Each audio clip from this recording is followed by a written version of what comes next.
नमस्कार मित्रों। आरएसएस के मायाजाल के इस खास कार्यक्रम में आपका स्वागत है। मैं हूं विजय त्रिवेदी। आरएसएस को लेकर हम लगातार चर्चा करते रहते हैं। हमने सरसंघचालकों की बात की, उसके विचार की बात की, संगठन के कामकाज की बात की, किस तरह से काम चल रहा है, उसके विजन को लेकर बात की। 2047 में विकसित भारत पर संघ क्या काम कर रहा है, हिंदुओं के लिए क्या काम कर रहा है, इस सब पर चर्चा हुई। लेकिन इसका मूल सवाल यह है कि ये सब काम और 100 साल तक एक संगठन लगातार आगे बढ़ता रहे, इसकी क्या बड़ी वजह हो सकती है। अक्सर सेना में कहा जाता है कि जब ट्रेनिंग में पसीना बहाया जाता है तो खून कम बहता है। आरएसएस का भी शायद यही मूल मंत्र है कि आरएसएस की जो ट्रेनिंग है वो उसे दिनों दिन लगातार मजबूत कर रही है और अपने एजेंडा, अपने विचार, अपने टारगेट को या अपना जो भी चीज है जिसे वो तय करना चाहती है, हासिल करना चाहती है, उस तक पहुंच पाता है। आरएसएस को लेकर हम लगातार चर्चा करते रहे दिलीप देवधर साहब से नागपुर में। देवधर साहब लगातार 50 साल से ज्यादा वक्त से संघ के साथ जुड़े हुए हैं, संघ की विचारधारा को जानने वाले, संघ के बड़े पदाधिकारियों के साथ काम करने वाले लोगों में से रहे हैं। सर, आपका बहुत बहुत स्वागत है।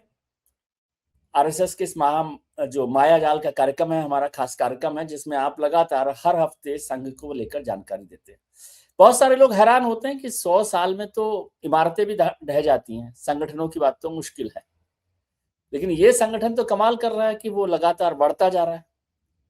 ऐसी क्या ट्रेनिंग दी जाती है आरएसएस में कि जो विचार है वो लगातार मजबूत होता जा रहा है। अनम्यूट कर लीजिए अपने को। अनम्यूट करो। हो गया? हो गया। हाँ, हेलो जी।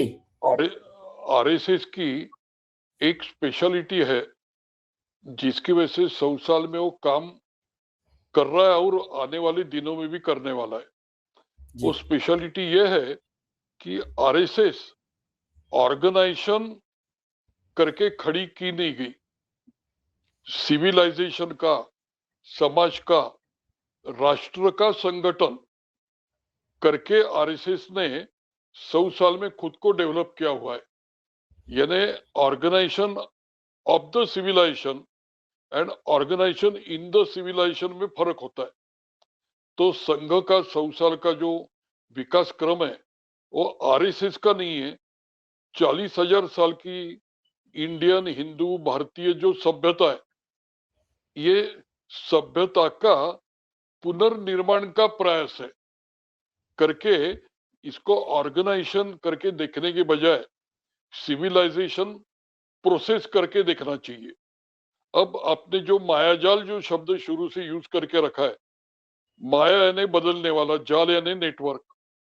तो 100 साल में शुरू में जब हेडगेवार जी के जमाने में ऑफिसर्स ट्रेनिंग कैंप होता था, और ऑफिसर्स ट्रेनिंग कैंप का मतलब ऑफिसर को क्रिएट करना, ट्रेनिंग देना, और वो ऑफिसर्स के भरोसे हिंदू समाज को मोटिवेट करके समाज की शक्ति करके खड़ा होना।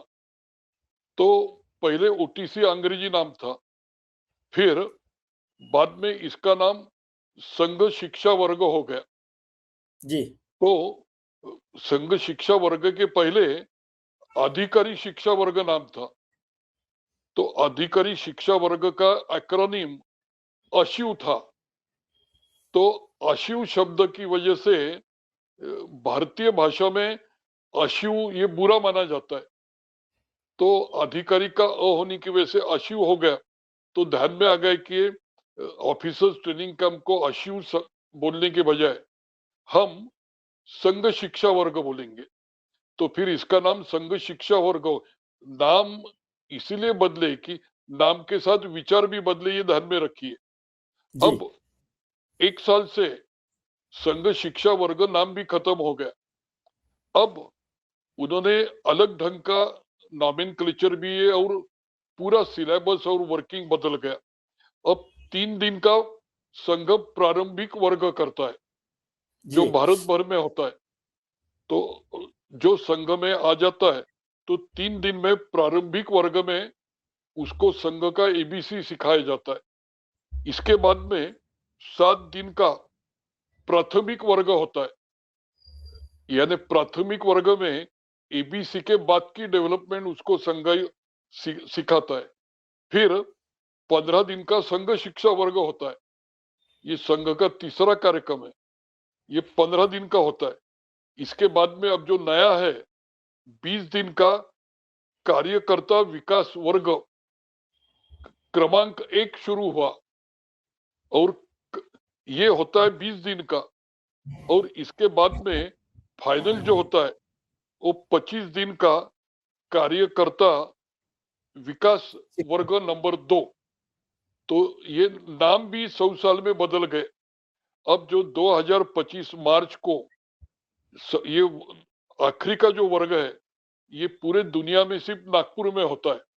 इसके पहले के वर्ग भारत भर में दुनिया में अलग अलग होते हैं, किंतु ये जो 25 दिन का है तो ये वर्ग कार्यकर्ता विकास वर्ग क्रमांक 2 सिर्फ भारत में होता है।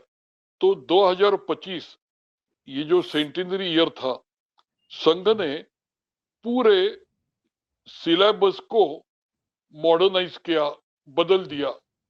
तो 2025 मार्च का जो सिलेबस है वो सिलेबस मैं सिर्फ शब्दों में आपको कथन करता हूं, फिर डिटेल में जाऊंगा, किंतु सिलेबस एज ए होल कार्यकर्ता का मेंटल प्रोग्रामिंग कैसा होता है, उसका मस्तिष्क कैसा होता है। जैसे आईसीएस आईएएस के ट्रेनिंग पहले होते थे, अब आईपीएस आईआरएस सबके ट्रेनिंग होते, इनकम टैक्स ऑफिसर के graduation post graduation international level पर होता है।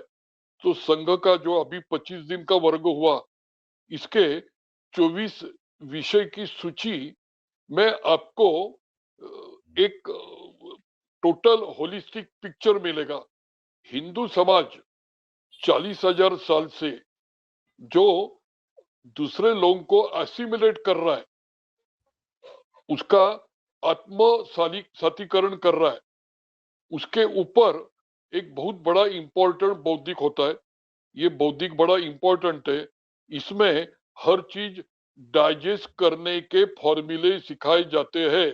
अब करंट टॉपिक है हिंदू मुसलमान, तो हिंदू महासभा की भूमिका एंटी मुस्लिम है, किंतु संघ मुस्लिम समाज को भी एसिमिलेट करके सामने जाने का प्रोग्राम रख चुका है।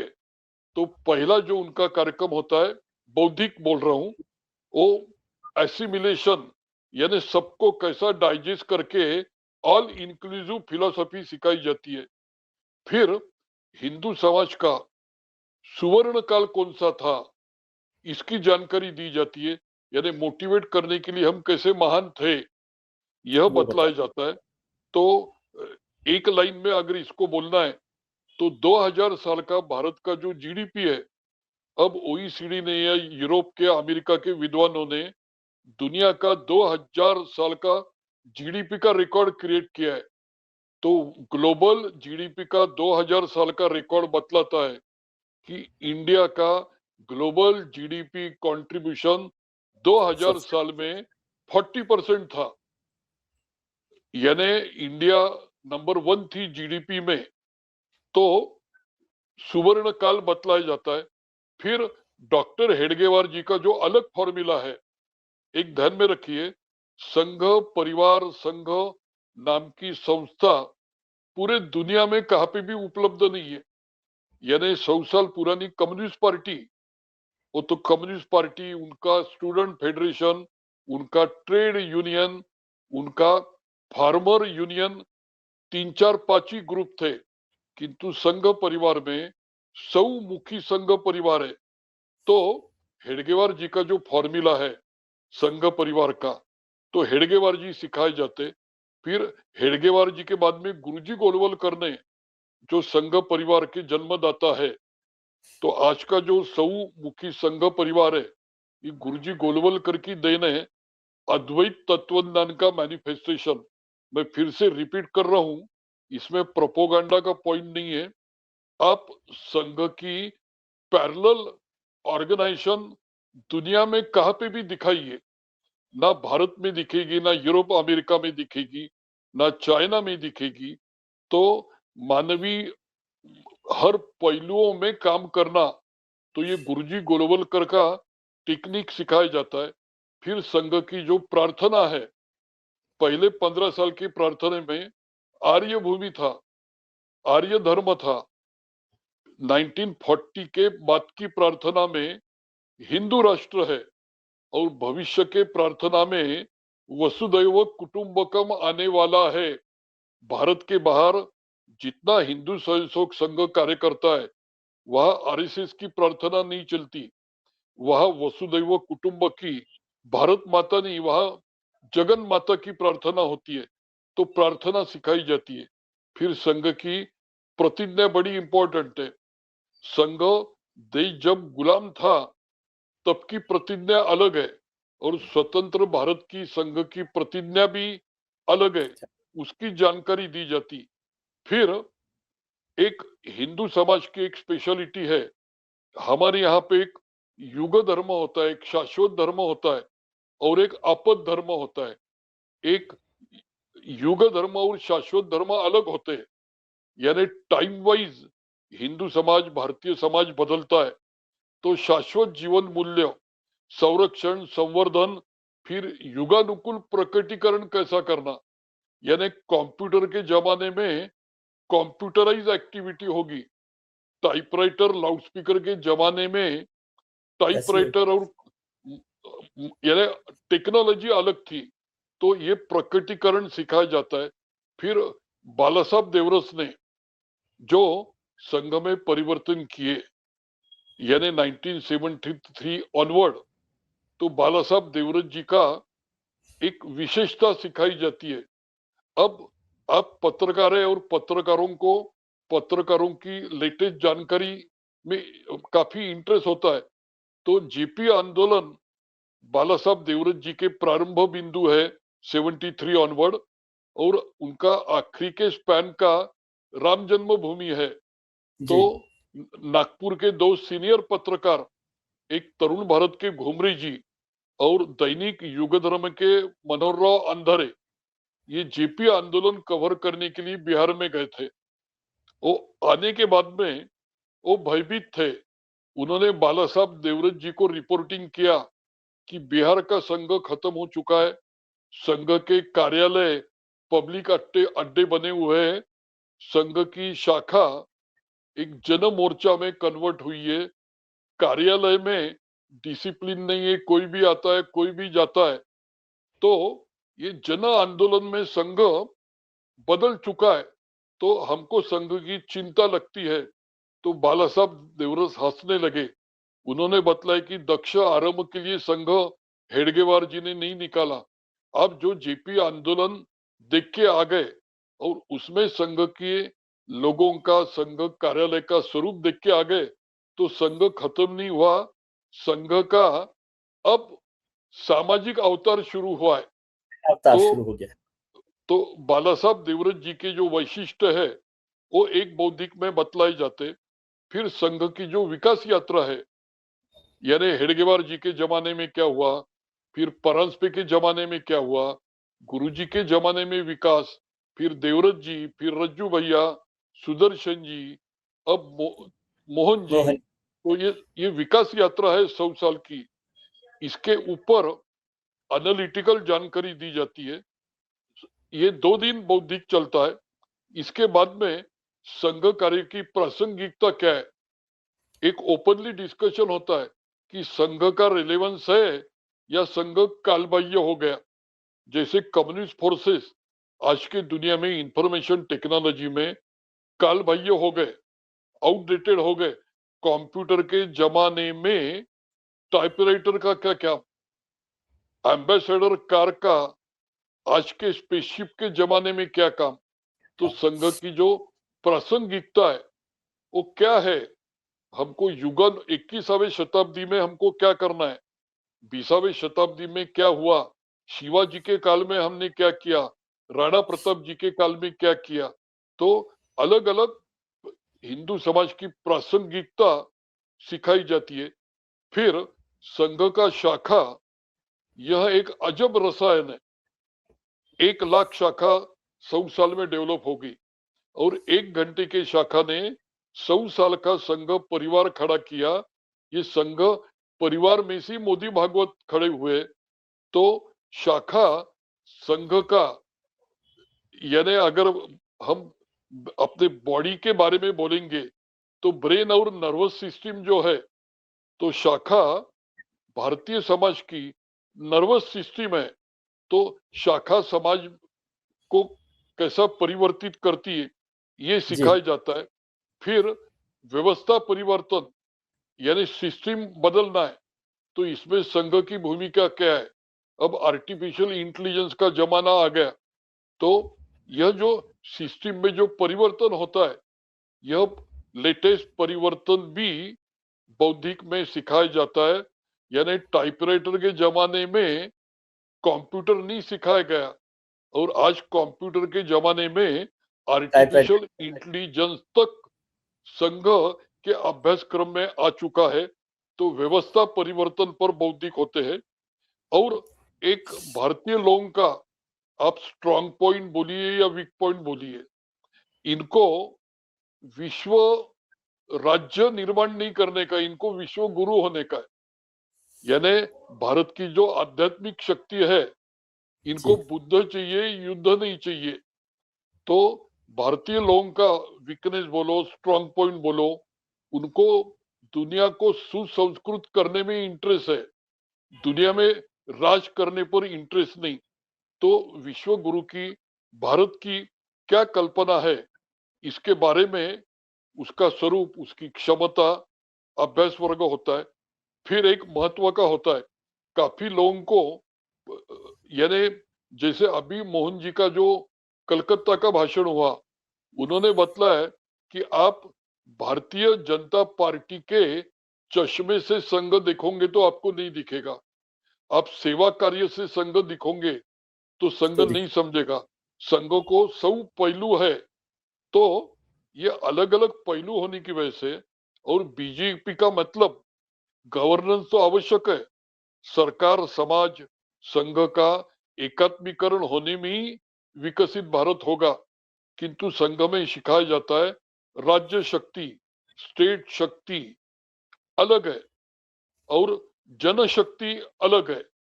तो संघ ये खुद को समाज का, जनशक्ति का केंद्र बिंदु मानता है। और गवर्नेंस, बीजेपी, ट्रेड यूनियन या अलग अलग इकोनॉमिक बॉडीज, यह राज्य शक्ति है। तो राज्य शक्ति और जनशक्ति, इसमें भेद क्या है ये सिखाया जाता है। कम्युनिस्ट पार्टी का यूएसएसआर में आज डाउनफॉल क्यों हुआ, उन्होंने राज्य शक्ति और जनशक्ति अलग नहीं रखी। कांग्रेस का वीकनेस क्या हुआ, उन्होंने जनशक्ति को खत्म करवा दिया, सर्वोदय को खत्म करवा दिया और राज्य शक्ति को मेन किया। तो संघ ऑल द टाइम प्रयास करता है कि लोक शक्ति और राज्य शक्ति अलग है, चाणक्य और चंद्रगुप्त अलग है। ये भारतीयों की पॉपुलर कंसेप्ट संघ में सिखाई जाती है। फिर जो संघ के दोष, हिंदू समाज के दोष है, विषमता, तो संघ सिखाता है कि विषमता की वजह से हम गुलाम बन गए, तो हमको विषमता दूर करनी है, हमको समरसता लानी है। तो समरसता लाने के 2 मार्ग हो सकते, एक संघर्ष का, एक समन्वय का, एक क्लास स्ट्रगल का, एक सिंथेसिस का, एसिमिलेशन का, एकात्मता का। तो संघ समरसता का, संघ का दृष्टिकोण क्या है, उनको उद्योजक और कामगार को लड़ाने में इंटरेस्ट नहीं है, उनको कास्ट का युद्ध नहीं चाहिए, उनको कास्ट की हार्मोनी चाहिए। तो ये जो समरसता का संघ का दृष्टिकोण है, ये सिखाया जाता है। फिर एक बड़ा इंपॉर्टेंट है, आज के दुनिया में, आज के भारत में नए चैलेंजेस क्या है, इस पर चर्चा होती, बौद्धिक होते। अब मार्च 2026 का जो आपको ओटीसी दिखे, यानी अब नए भाषा में कार्यकर्ता प्रशिक्षण वर्ग दिखेगा, तो इसमें आपको बांग्लादेश से लेके सिंदूर तक विषय कवर किए हुए मिलेंगे। ट्रम्प से लेके पुतिन तक, चाइना तक आपको इनके बौद्धिकों में मिलेगा। बाद में ये एक बड़ा इंपॉर्टेंट होता है कि भारत पर वैचारिक आक्रमण होते हैं, यानी आज के भारत पर सोरोस का आक्रमण है, इसके ऊपर कोई चर्चा नहीं करता। किंतु संघ में वैचारिक आक्रमण, कारपोरेट के आक्रमण, कैपिटलिज्म के आक्रमण, अनार्किस्ट के आक्रमण, नक्सलाइट के आक्रमण, तो वर्तमान में जो अलग अलग आक्रमण बौद्धिक भी होते हैं। अब का जमाना सिर्फ तलवार का नहीं रहा, अब बौद्धिक आक्रमण। ब्रिटिशों ने 200 साल हम पर राज करके हमारे मेंटल मॉडल को बदल दिया। तो आक्रमण की विविध पद्धति, 21वीं शताब्दी के आक्रमण की विविधता भी बतलाई जाती। फिर होलिस्टिक अप्रोच, एकात्म दर्शन, इस पर भी एक बौद्धिक होता है। बाद में शाखा, ये शाखा है तो संघ की, किंतु समाज में परिवर्तन का केंद्र बिंदु शाखा को कैसा करना, शाखा यह पावर हाउस कैसा बनेगा मोहल्ले का, इस पर यानी शाखा के माध्यम से समाज मोहल्ले का परिवर्तन, इस पर काफी होता है। बाद में हिंदू समाज का मतलब सिर्फ भारत नहीं, सिर्फ हिंदुस्तान नहीं, अब 50 देशों में हिंदू ऑर्गेनाइज हो चुका है। एक पॉइंट ध्यान में रखिए कि अमेरिका के टॉप कारपोरेट वर्ल्ड के सीईओ हिंदुस्तान के हैं। तो आज 50 देशों में हिंदू ऑर्गेनाइज हो चुका है। तो हिंदू समाज की वैश्विक भूमिका क्या होना चाहिए, यानी अमेरिका का हिंदू भारत को वफादार नहीं होगा, उसने अमेरिका को वफादार होना है। उसने हिंदू जीवन मूल्य का प्रदर्शन अमेरिका के राष्ट्रीयत्व में करना है, यह पॉइंट सिखाया जाता है। बाद में वर्तमान काल में हिंदू धर्म को, समाज को, राष्ट्र को काल सुसंगत करने के लिए क्या छोड़ना चाहिए, क्या पकड़ना चाहिए, इसके ऊपर काफी चर्चा होती है। और ग्लोबल चुनौती पर संघ की भूमिका क्या होना चाहिए। तो कार्यकर्ता को ये 24 दिन, 24 पहलुओं पर, और ये जो 24 भाषण होते हैं, एक्चुअली मेरी संघ से अपील है, ये जो 24 भाषण होते हैं, ये बौद्धिक, जब संघ समाज का संगठन है तो संघ के जो 24 बौद्धिक, यह समाज को पब्लिकली उपलब्ध होना चाहिए। ये बिल्कुल महत्वपूर्ण बात है, यानी संघ का कार्यकर्ता आप डेवलप कर रहे, तो भारतीय समाज को डेवलप करने के लिए आपका, जैसे यूनिवर्सिटी का सिलेबस समाज को उपलब्ध होता है, वैसा संघ का सिलेबस, संघ के विचार, विषय बिंदु, संघ की जानकारी, संघ का थिंकिंग, संघ का लिटरेचर आज विद ट्रांसपेरेंसी समाज में आना चाहिए। ये मैं आपके माध्यम से संघों को अपील करना पसंद करूंगा। जी, बहुत अच्छी आपने बात कही, ये होना चाहिए। इससे संघ पर भी जो सवाल या संशय होते हैं वो खत्म होते हैं। एक महत्वपूर्ण बात मैं समझना चाहता हूँ आपसे कि ट्रेनिंग के 2 मकसद होते हैं। एक होता है ट्रेनिंग का मकसद, जिसे आमतौर पर हम मिलिट्री ट्रेनिंग कहते हैं, आपके दिमाग के दरवाजे बंद करना। एक ट्रेनिंग का मकसद होता है आपके दिमाग के दरवाजे खोलना कि अब आप अपने हिसाब से तय करें। संघ की ट्रेनिंग के लिए अक्सर कहा जाता है कि वो दिमाग के दरवाजे बंद करें। आपका जो क्वेश्चन है ये बराबर है। संघ का परसेप्शन संघ विरोधकों ने खड़ा करके रखा हुआ है, करके संघ बारे में जितना बोला जाता है, ये संघ विरोधकों ने संघ के बारे में जो हैमरिंग किया उसकी चर्चा होती है। मैं एक छोटा सा क्वेश्चन आपके ध्यान में लाके देता हूं।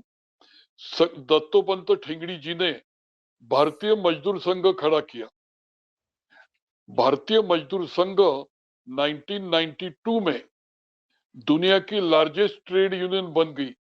अगर दत्तोपंत ठेंगड़ी अगर नैरो माइंडेड संघ का प्रोडक्ट अगर इनकेस अगर होंगे तो बीएमएस विद क्रिएटिविटी खड़ा नहीं होगा और दत्तोपंत ठेंगड़ी तो खड़े हो जाएंगे किंतु लार्जेस्ट ट्रेड यूनियन खड़ी नहीं होगी। अब जनसंघ के जमाने में एकात्म मानववाद दीनदयाल जी ने रखा। तो ये जो फिलॉसफी है, अगर दीनदयाल उपाध्याय की क्रिएटिविटी की वजह से दीनदयाल उपाध्याय खड़े हुए, ये हमने ध्यान में रखना चाहिए। अब वाजपेयी जी अलग है, मोदी जी अलग है, अमित शाह अलग है, अडवाणी अलग है, अब अशोक जी सिंगल अलग है, विश्व हिंदू परिषद अलग है। तो संघ की सब ऑर्गेनाइजेशन के जो प्रमुख है, सबके अलग हाई कमांड है। अगर ये नैरो माइंडेड होते, जेनोफोबिक होते, अगर ये कूपमंडूक होते, तो ये सब संगठना आज बीजेपी वर्ल्ड की लार्जेस्ट पॉलिटिकल पार्टी है। मोदी जी, अब मीडिया में चर्चा होती है मोदी पावरफुल या भागवत पावरफुल। अब ये चर्चा का एक चर्चा प्रूफ है कि मोदी भागवत के सबऑर्डिनेट है, इस पर कोई चर्चा नहीं करता। चर्चा ये कर रहा है कि Modi is powerful than Bhagavat. इसमें संघ के शक्ति का प्रूफ है।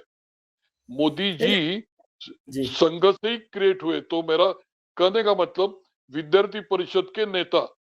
अब आपको एक जानकारी करंट अफेयर की देता हूं।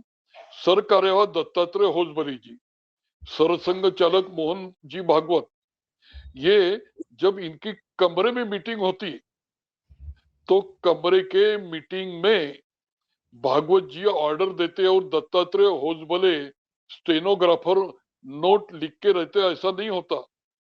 ये दोनों ब्रेनस्टॉर्मिंग करते, मतभेद व्यक्त करते। और जब दत्तात्रेय होसबले सर कार्यवाह है, कुछ ऐसे भी प्रसंग होते हैं, वो सरसंघ चालक जी को बतलाते हैं कि you are guide and philosopher, Sangh ये चीज चाहता है और ऐसा होगा, और सरसंघ चालक को मानना पड़ता है।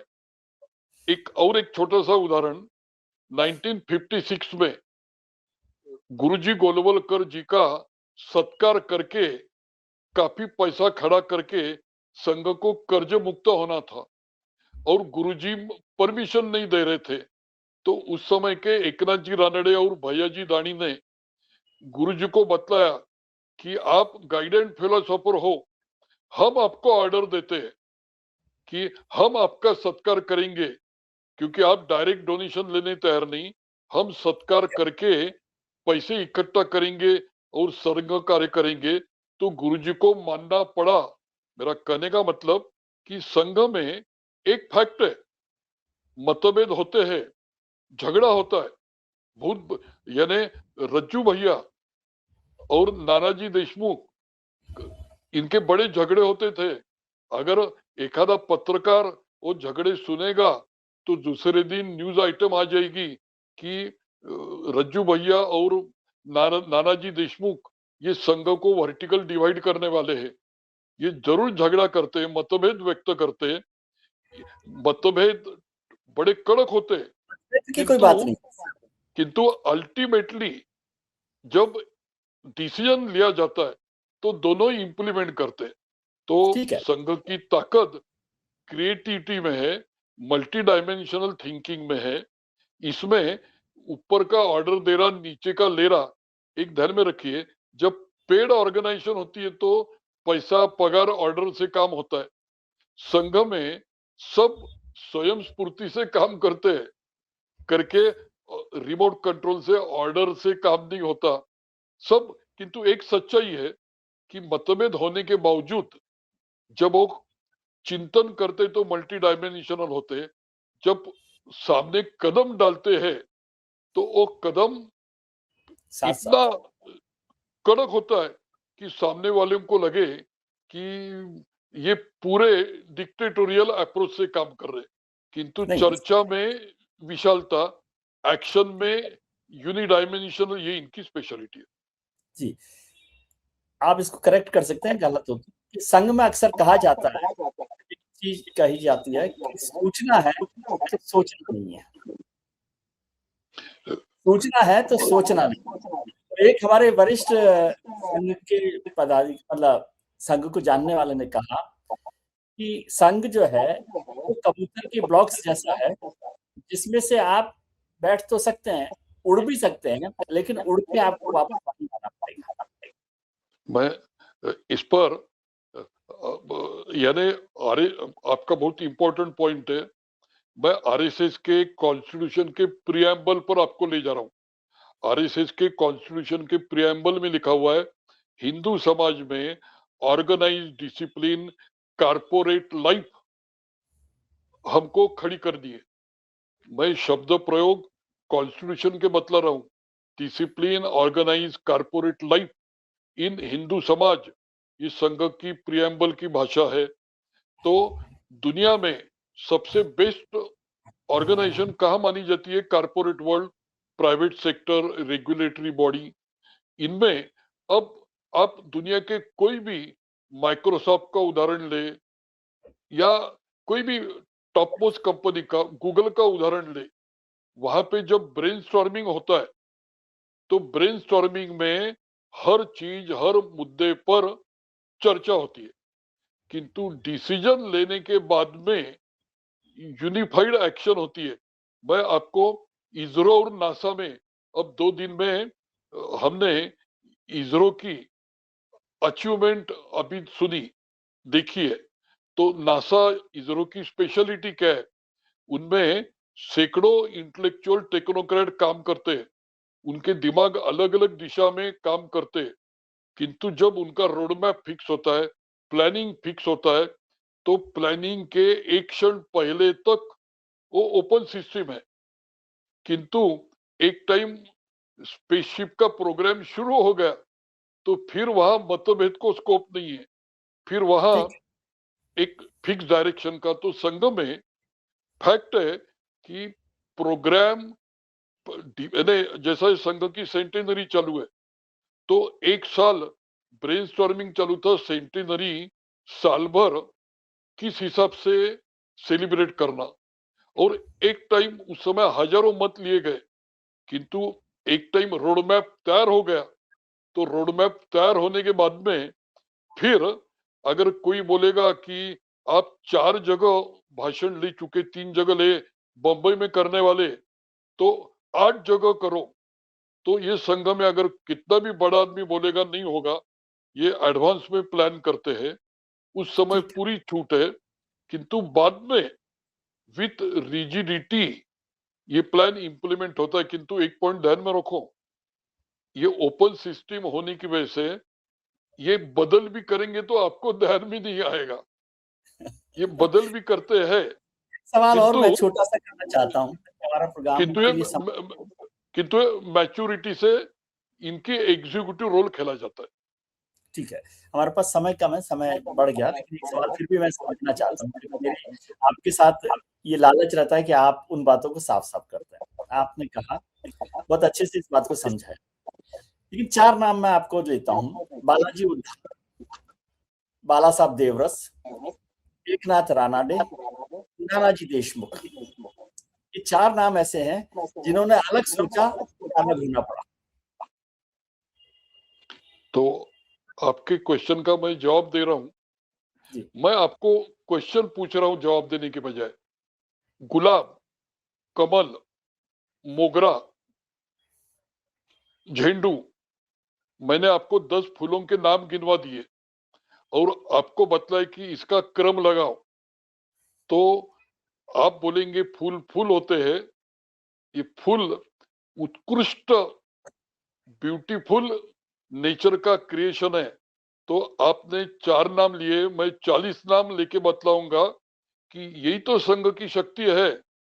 ये कमल की, एक जैसा कमल, उसमें काफी, यानी कमल वन पीस फ्लावर नहीं होता, उसमें अलग अलग पोर्शन होते।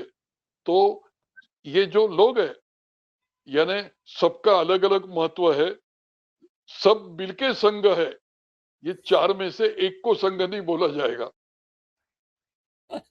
और ये चारों की यानी विश्व हिंदू परिषद की स्पेशलिटी आपको राम जन्मभूमि में दिखेगी, और अजीत डोवाल की स्पेशलिटी आपको बांग्लादेश में दिखने वाली है। और दोनों एक ही शक्ति के अलग अलग रूप है। और हिंदू समाज में तो आप जानते हो, देवी में सरस्वती, लक्ष्मी, दुर्गा होती है, और तीनों को देवी बोला जाता है। चलिए ठीक है, बहुत अच्छा लगा। अच्छी चर्चा मेरे ख्याल से इस पर हुई है। लोगों को भी बहुत मौका मतलब अच्छा लगा होगा, और खासतौर से जो अवधि की आपने विस्तार से चर्चा की, वो भी उसका एक बड़ा महत्वपूर्ण हिस्सा है। आपका बहुत बहुत शुक्रिया।